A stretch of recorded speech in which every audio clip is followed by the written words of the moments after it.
In the last video, we started off with two linear transformations. We had the linear transformation S that was a mapping from Rn to Rm. And then we had the linear transformation T that was also a mapping from Rn to Rm.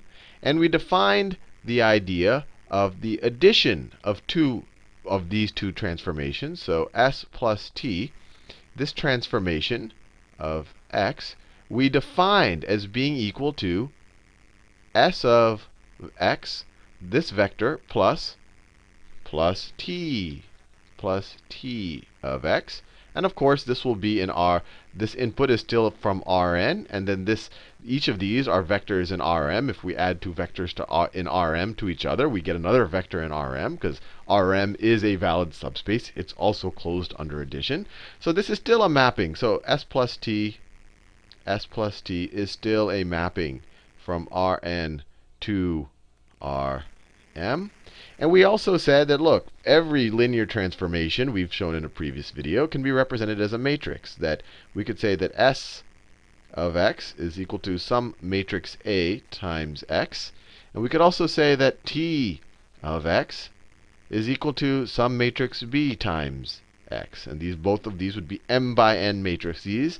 And let me write that, m by n, both of these. Because these are both mappings from Rn to Rm. And what we did is we made another definition. We defined, this was a definition right here. And then we made another definition. We defined the addition of two matrices. We said the matrix A, and this is any matrix A plus B. They both have to have the same dimensions. So they're both m by n in this case. And we defined this addition to be a new matrix where each column of this matrix is the sum of the corresponding columns of these matrices. So this matrix's first column will be the sum of A's first column and B's first column. So A1 plus B1. The second column, I'll do a little line here, is A2 plus B2. And it goes all the way to AN plus Bn. This was a definition. And the whole reason why we made this definition is because if you defined matrix addition in this way, then this thing, when you replace it with AX plus BX, you get to that this thing over here is equal to the corresponding matrices by this definition, A plus B times x. This was the motivation to get to a nice expression like this for defining matrix addition in this way. Now this all seems very abstract, so let's actually add a matrix. Or let's add two matrices. So we'll start off with a 2 by 2 case. So let's say I'm adding the matrix 1, 3, minus 2, 4 to the matrix. Remember, they have to have the same dimensions. To the matrix 2, 7, minus 3, minus 1. What do we get? Well, by definition, you just add up their corresponding columns. You add up the first column. When you add up the corresponding columns, what happens when you add up two vectors? Well, you just add up their corresponding entries. So essentially, when you add up two matrices, you're just adding up all of the corresponding entries. I'll talk about it in this way just because that's how I defined it, but they're all equivalent. So the first column in this matrix right here is going to be this column plus this column. So it's going to be 1 plus 2. Let me write it like this, 1 plus 2. And then minus 2, minus 3, minus 2, minus 3. And then the second column, that one right there, is going to be 3 plus 7, 3 plus 7, and then 4 minus 1, 4 minus 1.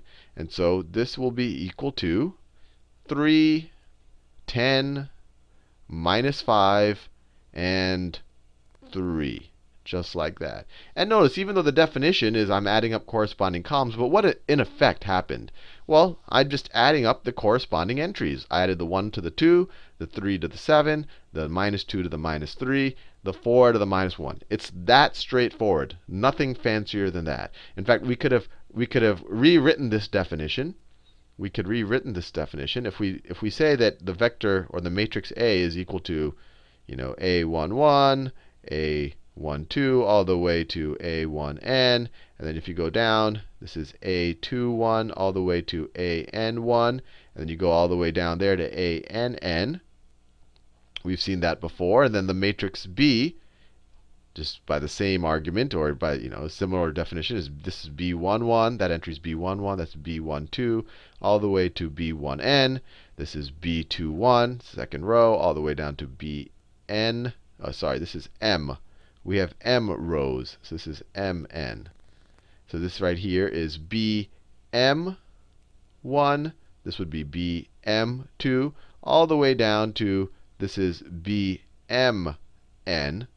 Right there. I want to be very careful. These are M by N matrices. So this row down here is the mth row in both cases. But we could redefine our matrix, or another way of stating this matrix addition definition is to say, look, if I'm going to add A plus B, I'm just going to add up the corresponding entries. So this entry up here is going to be, do it in a different color, is going to be A11 plus B11. This one's going to be A21 plus B21, all the way down to AM1 plus BM1. And then this is going to be, of course, A12 plus B12, all the way to A1n. Let me scroll over a little bit. All the way over to A1n plus B1n. And then all the way down to Mn plus Bmn. These are equivalent definitions. This takes a lot less space to write in. I felt comfortable doing it because we've already defined vector addition. But it essentially boils down to you just add up all of the corresponding entries. That's all matrix addition is. It's probably one of the simplest things that you've seen in your recent mathematical experience. Now, matrix scalar multiplication, very similar idea. We defined scalar multiplication times the transformation of x to be equal to a scalar times the transformation of x. This was a definition. And we also defined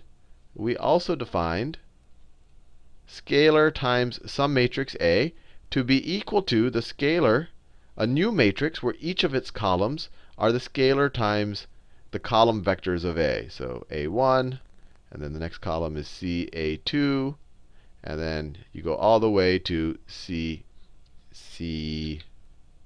CAN. And the whole motivation for this was because this could be simplified to, well, t I said was equal to bx, the transformation, sorry, this is A times transformation of x.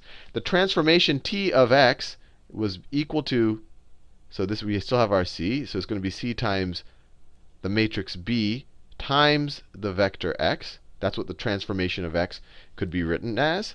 And so this would be equal to, and so if I use this would be equal to, by just manipulating, and we did this in the last video, by actually breaking this up in the column vectors, multiplying them by each of the components of x, and then distributing the c and rearranging a little bit, we can now say, using this definition, that this is equal to some new matrix CB. We're using this definition, some new matrix CB, where it's essentially c times each of the column vectors of B times x.